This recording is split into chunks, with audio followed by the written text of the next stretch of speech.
The story of RC Cola. What is Royal Crown Cola? How did RC Cola end up as a perennial also-ran cola in America?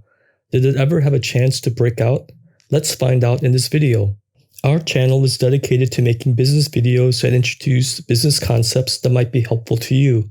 In this video, we'll see the importance of entry barriers and product innovation. Do you know Royal Crown Cola, or RC Cola for short? RC's popularity appears to be relegated to southern, small-town America and bygone eras. I grew up in Chicago and drank a lot of RC Cola as a kid. I actually preferred RC over Coke and Pepsi before switching to Diet Colas. RC has a presence in Chicago because it is offered during Bear games and at pizzerias around the city, where a free liter is frequently given with orders. RC has had devoted admirers for over a century. It has strong origins in the South.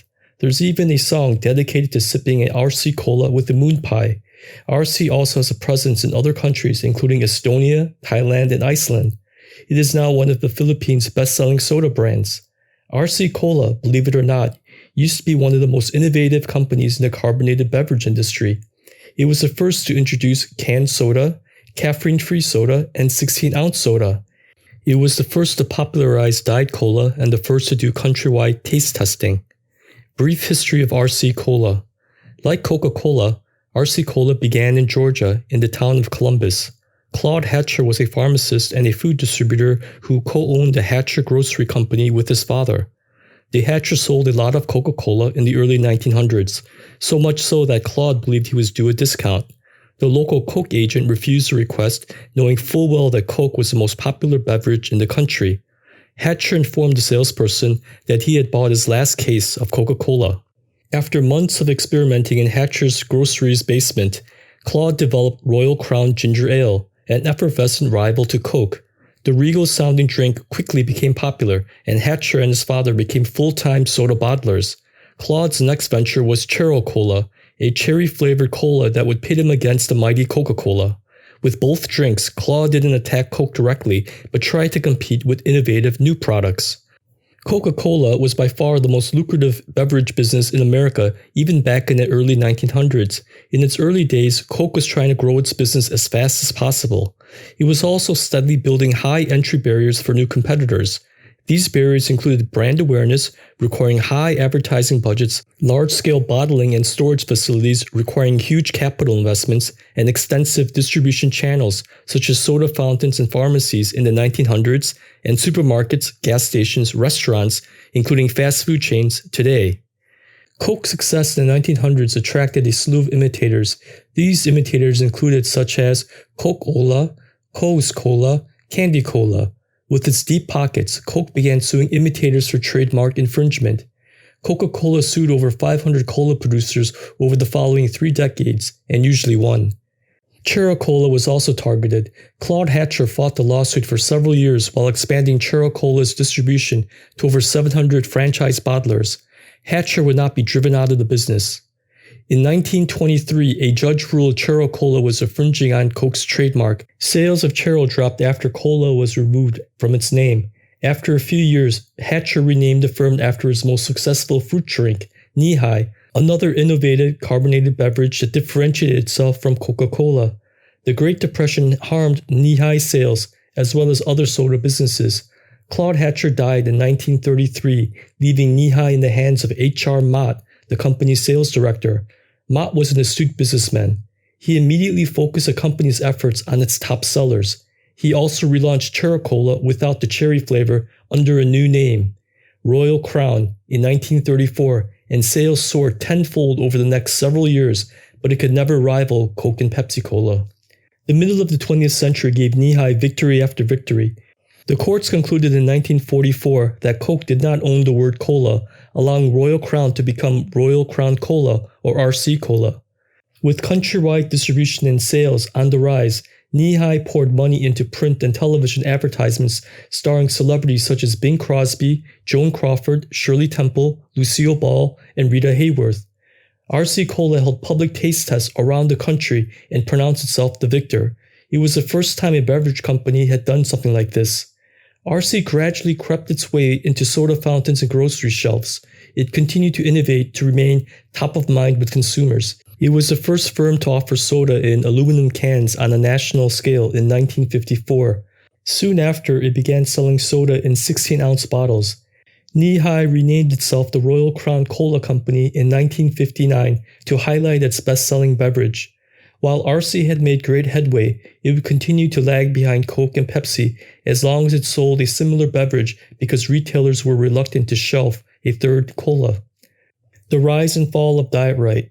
In the middle of the 1950s, RC took notice of NoCal, a sugar-free soda sold by Hyman Kirsch, the founder of a sanatorium. Kirsch invented NoCal for his diabetic patients. RC began creating its own diet soft drink. After a few years, RC released Diet Right. Test markets results were very promising. In Greensville, South Carolina, grocery store managers were chasing down RC trucks to get Diet Right on their shelves. Diet Right was almost calorie-free. It tasted eerily identical to the genuine thing. The essential component, which Hyman Kirsch had originally employed in NoCal, was cyclamate, a sweetener 30 times sweeter than sugar. It was invented in 1937 by a University of Illinois student. The FDA granted final clearance in 1958. Diet Right was a huge success when it first entered the market in 1962. Within 2 years after its debut, it had risen to 4th place in sales, trailing only Coke, Pepsi, and regular RC Cola. America was ready for a healthy soda. The rest of the industry was in shock. Coke and Pepsi were utterly taken off guard. Coke would race within a year to release Tab, which was also sweetened with cyclamate. Pepsi replied with Patio Cola, a female-targeted Diet Cola that also included cyclamate and was shortly rebranded as Diet Pepsi. There were many additional entrants, including Lolo, Kulo, and Bubble Up. Coke introduced Fresca, a citrus-flavored diet drink, in 1965. None of them, however, could catch Diet Right, which continued to increase RC's market share. By the late 1960s, Royal Crown controlled 10% of the soda market. It was far from dominant, but it was a very respectable amount, and the firm was prepared for future expansion. Diet soda's ascent may have thrilled soft drink producers and American consumers, but it terrified the sugar industry. The industry, ever ingenious, looked for legal avenues to weaken the popularity of diet drinks. It started in the mid-1960s with a gradual stream of research indicating that cyclamate was dangerous. 2 investigations published in 1969 dealt the ultimate blow to cyclamate. One study stated cyclamate-injected chicken eggs resulted in malformed chicks, while another discovered that rats fed with cyclamate had an increased chance of developing bladder tumors. The outcomes of the research, which were widely publicized in newspapers and on television, exposed cyclamate as an extremely harmful component. The FDA was forced to withdraw cyclamate's generally regarded as safe certification. The diet soda segment fell into a spiral, falling from 20% of the market to less than 3%. Royal Crown was devastated by the slump. Diet Right had been its standout performer, giving it a competitive advantage over Coke and Pepsi. Without it, the firm was left with the nation's 3rd favorite cola, which couldn't compete with its rivals on its own. After a few weeks, the business re-released Diet Right, this time containing saccharin as a sweetener. But the flavor wasn't the same. Saccharin has a notably metallic tang to it. Regardless, many consumers weren't ready to return to dangerous diet beverages. The cyclamate studies are now considered problematic since they included exposing animals to considerably higher doses of the chemical than any Diet Cola consumer could ever drink, more than 500 servings every day. Cyclamate is now widely used as a sweetener in markets including Australia, Southern Africa, and the European Union. Diversification and acquisition by a corporate raider. Royal Crown got caught up in the conglomerate boom in the 1960s. Big corporations believed their superior management systems could be successfully transferred to unrelated industries. Low interest rates and a stock market that fluctuated between bullish and bearish provided good buyout opportunities for acquiring companies.